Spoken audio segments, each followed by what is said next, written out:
Selamat pagi, Shalom, perkenalkan nama saya Ria Monika, NIM 21104174113. Saya dari kelas M3, jurusan Manajemen Angkatan 2021, Universitas Pancawati.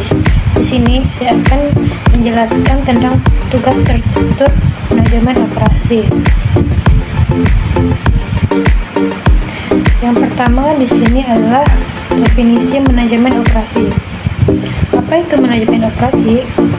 Manajemen dapat didefinisikan sebagai suatu proses meraih tujuan organisasi secara efektif dan efisien dengan memanfaatkan sumber daya yang ada.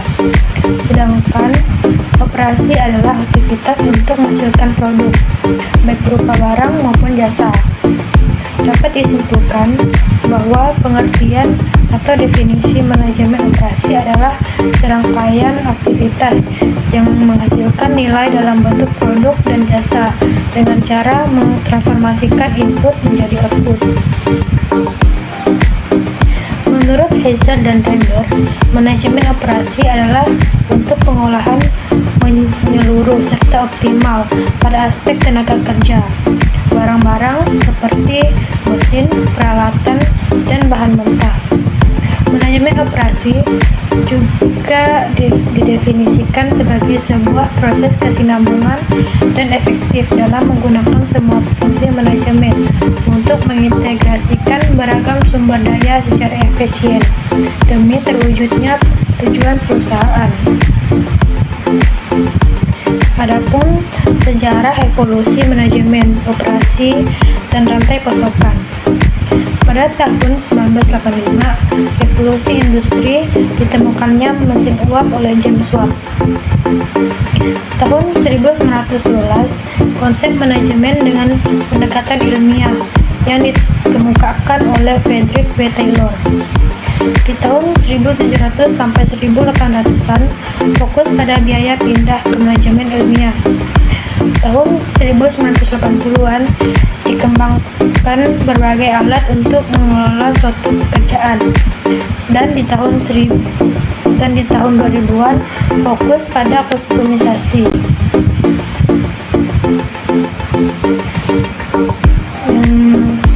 Peran manajemen operasi berdasarkan integrasinya. Yang pertama yaitu bidang pemasaran. Bidang pemasaran, pemanfaatan ini dapat menghasilkan penjualan output. Pemasaran mengalami kegiatan penjualan dan menghasilkan pendapatan. Yang kedua, bidang keuangan. Pemanfaatan keuangan yang tepat akan memungkinkan terciptanya produk atau layanan yang akan memenuhi kebutuhan konsumen secara keseluruhan. Keuangan memperoleh sumber daya dan modal untuk input. Bidang fungsi pendukung lainnya. Operasi dapat menerjemahkan bahan dan jasa menjadi keluaran. Keluaran dimaksud adalah keluaran produk dan layanan.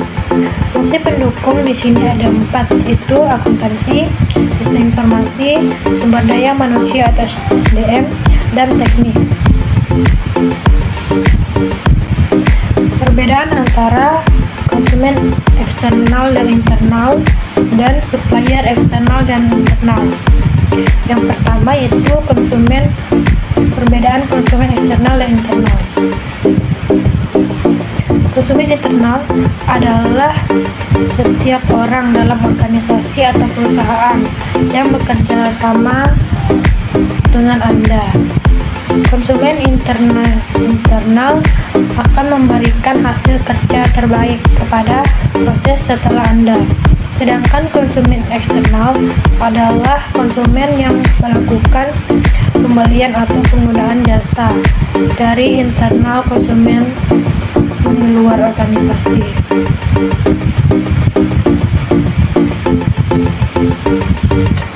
Yang kedua yaitu supplier eksternal dan internal. Supplier eksternal adalah semua orang di luar perusahaan, termasuk supplier pemerintah dan masyarakat yang memasok produk. Sedangkan supplier internal adalah semua orang di dalam perusahaan yang menghasilkan produk untuk rekan kerja yang lain di perusahaan. Perbedaan proses operasi di perusahaan.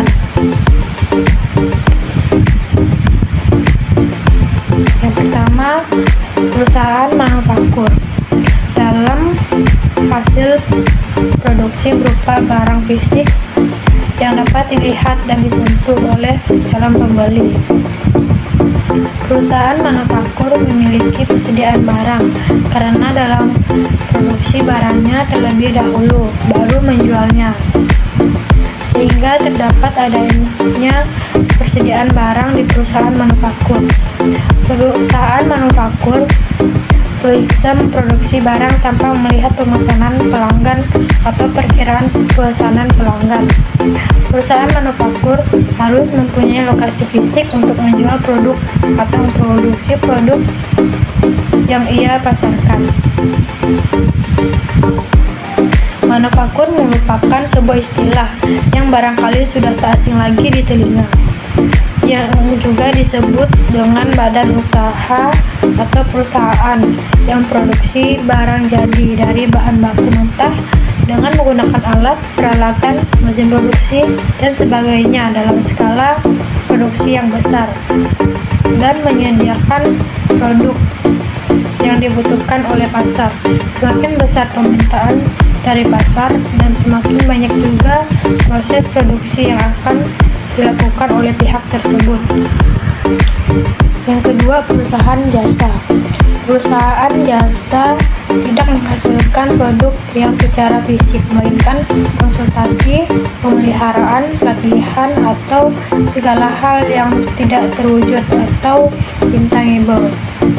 Perusahaan jasa tidak memiliki persediaan, dia hanya menyediakan layanan yang diinginkan oleh calon pembeli atau pengguna jasa tersebut.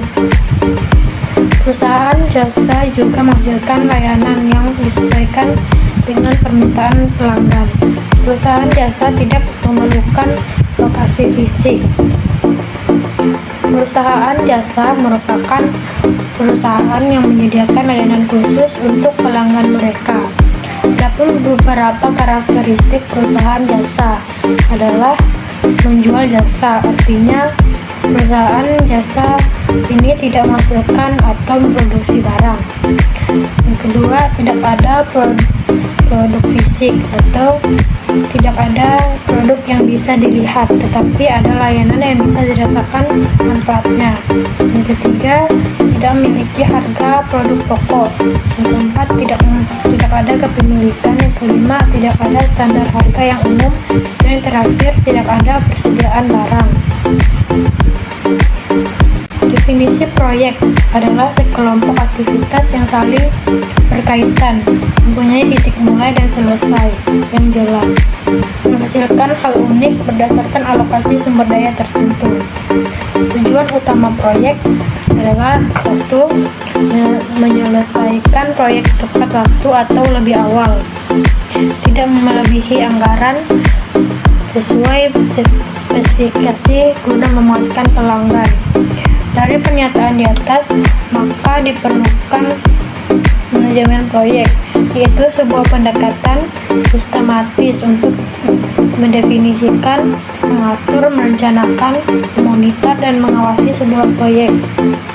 Contoh proyek dalam kehidupan sehari-hari adalah perencanaan pernikahan, inovasi kamar mandi, menulis naskah, dan mengatur pesta kejutan. Contoh proyek dalam dunia bisnis: melakukan audit perusahaan, merencanakan merger, membuat kampanye iklan, proses rekayasa ulang, mengembangkan layanan atau produk baru, dan membangun aliansi strategi. Hubungan antara kualitas, waktu, dan biaya dalam pelaksanaan sebuah proyek. Kualitas dalam pelaksanaan sebuah proyek yang dimaksud di sini adalah kualitas perlu seperti apa yang ingin dihasilkan, dan waktu di sini adalah beberapa lama durasi yang dibutuhkan. Sedangkan biaya adalah berapa banyak biaya yang dibutuhkan.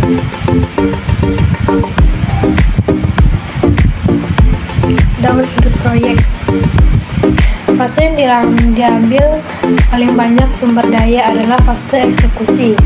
Fase ini manajer fokus pada aktivitas yang berkaitan dengan kiriman.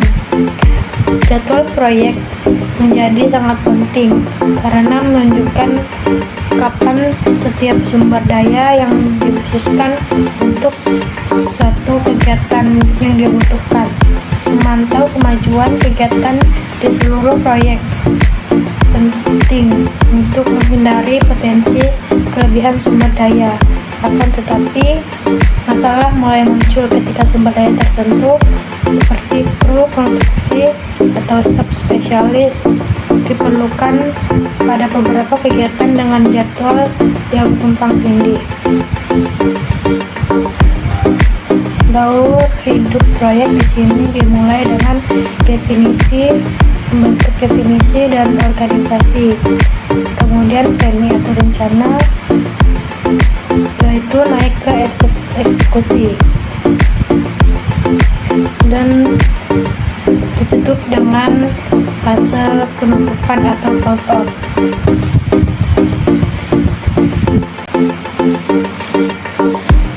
Dan dimensi kualitas manajemen. Yang pertama yaitu performa. Karakteristik pada dasar dari sebuah produk yang ditawarkan kepada pelanggan. Yang kedua, fitur, yaitu karakteristik tambahan yang ada pada sebuah produk. Yang ketiga, kehandalan. Kehandalan yang mencerminkan kemungkinan produk rusak pada periode waktu tertentu. 4. Kesesuaian. Tingkat kesesuaian produk yang dihasilkan dengan spesifikasi yang direncanakan. Kelima, ketahanan. Jumlah pengguna yang dapat dimanfaatkan pelanggan sebelum. Service ability, kecepatan, kesopanan, dan kompetisi dalam melakukan perbaikan. Estetika, bagaimana produk terlihat, terdengar, atau secara umum terasa pada pelanggan. Kualitas yang dipersepsikan, persepsi yang dimiliki pelanggan saat membandingkan produk satu dengan produk lainnya. Sekian penjelasan dari saya.